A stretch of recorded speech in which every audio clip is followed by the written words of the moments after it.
Okay. I want to have a real one right now. I want to have a real one. These are all half-baked thoughts that are sort of coming together. I'm reflecting on myself personally as growing in knowledge of like how I understand myself. And like that's the thing. And maybe you've been on a thing where you're like, who am I? And I think there's a lot of insecurity among us people, like me. I don't know. And I think that insecurity applies also. So maybe it's about your reaction to the insecurity that you feel. I think that it's insecurity and fear that drives the white supremacy and the neo mustache movements. I think it's insecurity. It's like it's a lack of belonging. It's a lack of purpose. It's a lack of meaning. It's a lack of unconditional support. It's a lack of understanding that you are valuable as you are as a person. And I think that's true for all of us, and that we have to be guided along to understand those things. And I think it's a gift that after you get through them, that then you extend that to others. That we're always operating in a way that, like, if you're that we let people feel validated who they are as the most important thing to an interaction. I think the hatred, this is the reverse of James Baldwin, right? James Baldwin said, when you take away the hate, only pain remains. I think what I'm saying is like constructing that up. I think it's people's insecurity and inability to deal with the complicated emotions of who are you and where did you come from and what does that mean and how are you connected to your parents and to your ancestors and to the people around you. And I mean, these are complicated things, you know. And complicated more so if you don't fit the normal mode of those who are like around you in your space. And so that causes pain, the pain that grows to hate. So it's the reverse James Baldwin. So thank you. Thank you, patron saint James Baldwin, for already having that in my head because I just flipped it, but you had the idea. I think that so much of this draw toward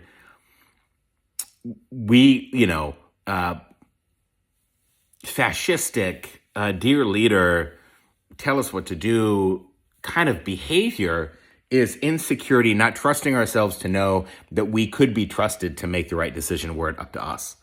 And I think that type of insecurity only comes, so I say, is not being in touch with like who you are, and who you are is what you're about. Like what are we as people? Like, how do we understand ourselves? I think we understand ourselves in part as our narrative identity, is the stories that we tell about ourselves. I think that's a way that we understand ourselves, but biologically, right? Like that's a narrative that we construct to make some sense and continuity of our, perceptual, phenomenal consciousness or something.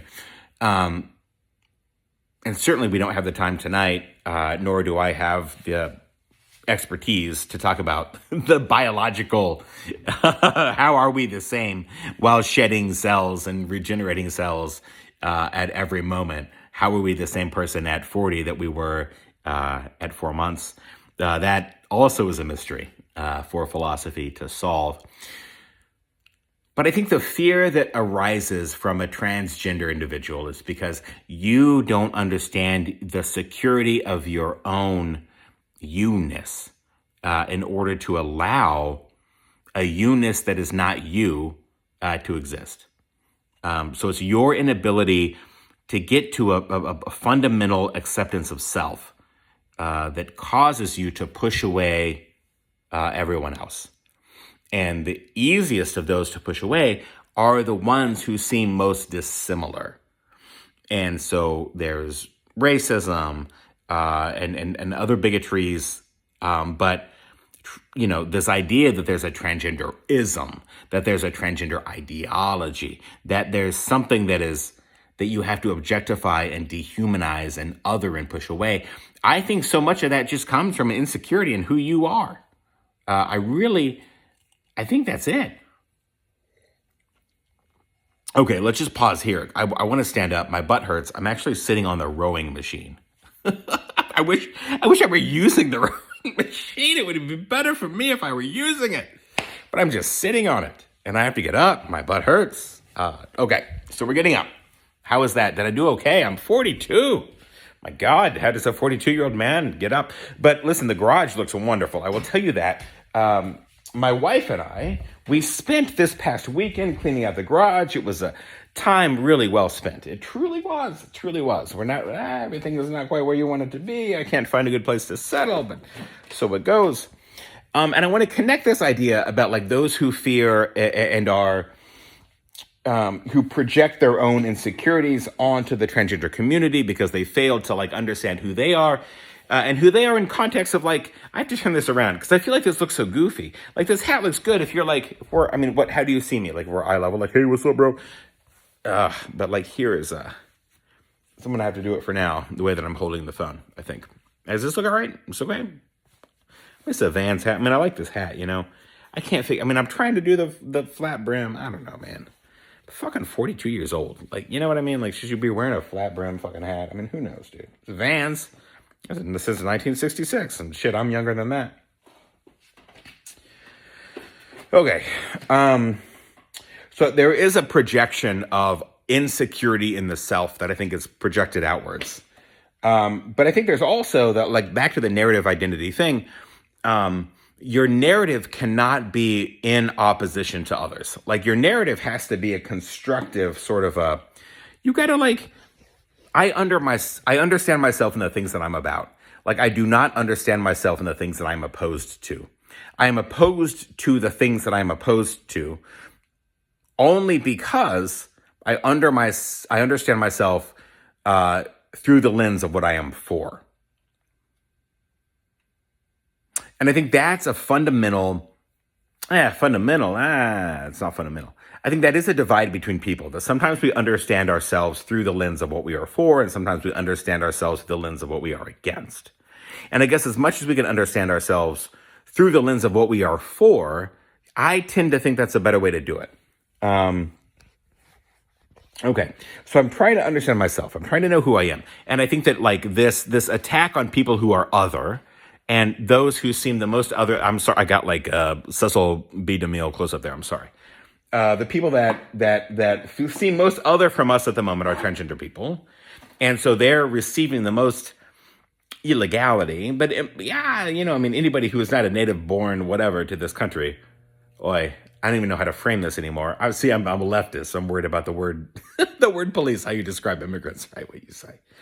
I suppose that's the second group of folk, or a group of folks similar to the transgender community that feel like we're in trouble here. I mean, as a Jewish person, I also feel like when you get the Roman salutes popping up everywhere, I feel a little concerned as well. So maybe there's a pattern here. But I do think helping people to understand who they are and like, here's where I come from, my ethnography, so that we detach ourselves from that there is an American ideal, that we like rip ourselves out of that idea that like there's something it means to be an American. It's not what it means to be an American is all of us, right? Like we are a collection of particular cases. We are not just one thing. And I think that's part of this in here as well. Like you've got to be in touch with yourself to understand that you're worthy as who you are. That's something that that systematically the country has done. Like you get to Ellis Island and you change your name. Don't quit doing that shit. You're in America now. That's a whole fucking traumatic thing.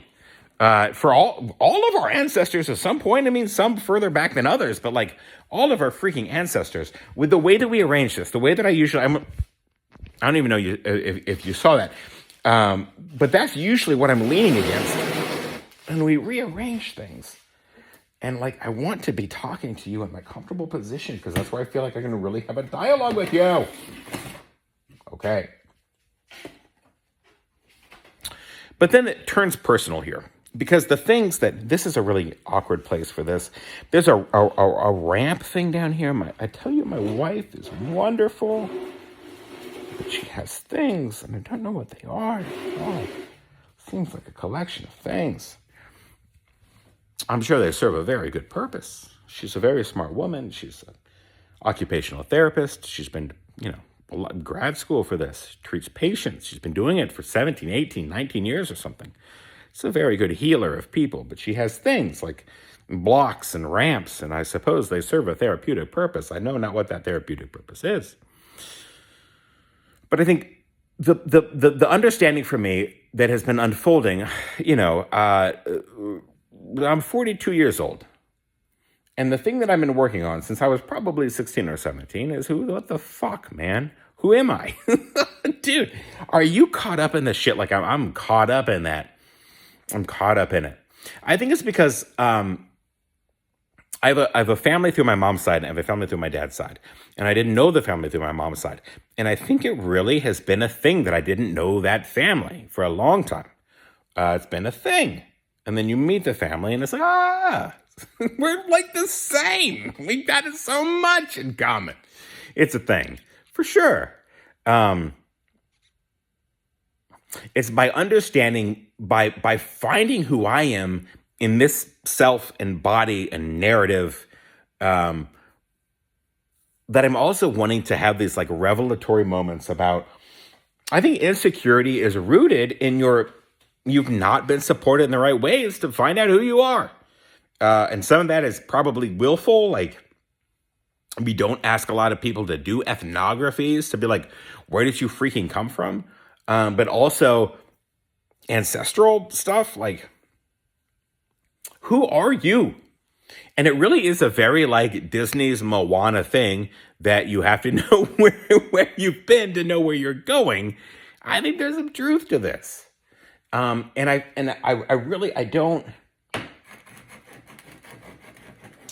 blow me up if this is stupid. I'm being vulnerable, man. That's like, I'm being vulnerable. So don't blow me up if this is fucking bullshit, man. Don't blow me up if this is some stupid shit. But what I'm experiencing right now, and here's been an unfolding thing.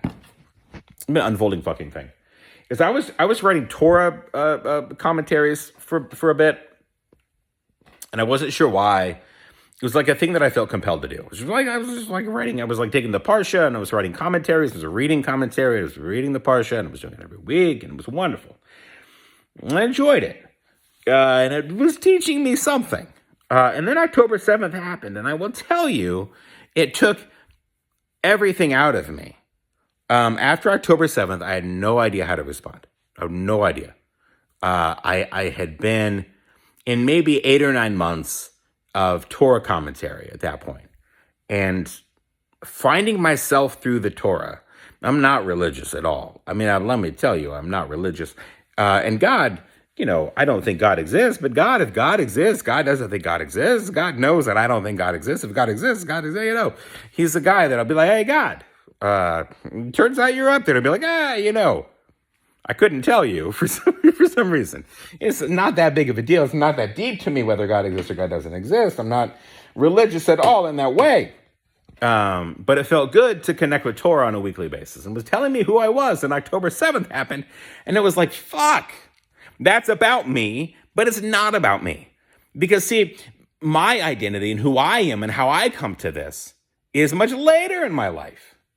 As an adolescent, I wasn't at Hebrew day school. I was not a bar mitzvah.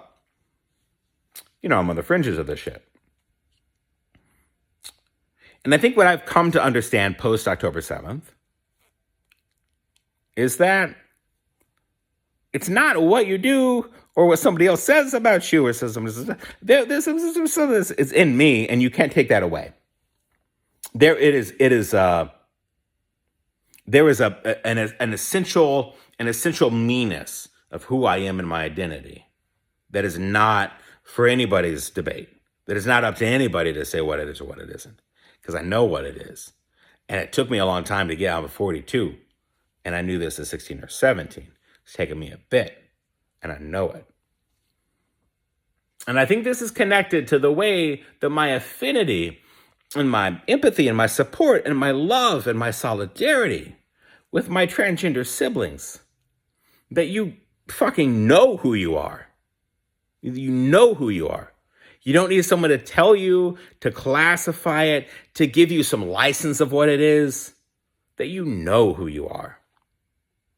And that's where my love is. That is where my love is. And that's what I see is the major deficit of the MAGA movement. It's a lot of people who have rooted themselves in an inauthentic identity. And it is seeking to destruct rather than it is seeking to construct. And when you know who you are, you want to build it because it feels good to know who you are. And when you have deep insecurity and fear about who you are, you want to tear it down because maybe that helps you feel a little better. That is 15 fucking minutes.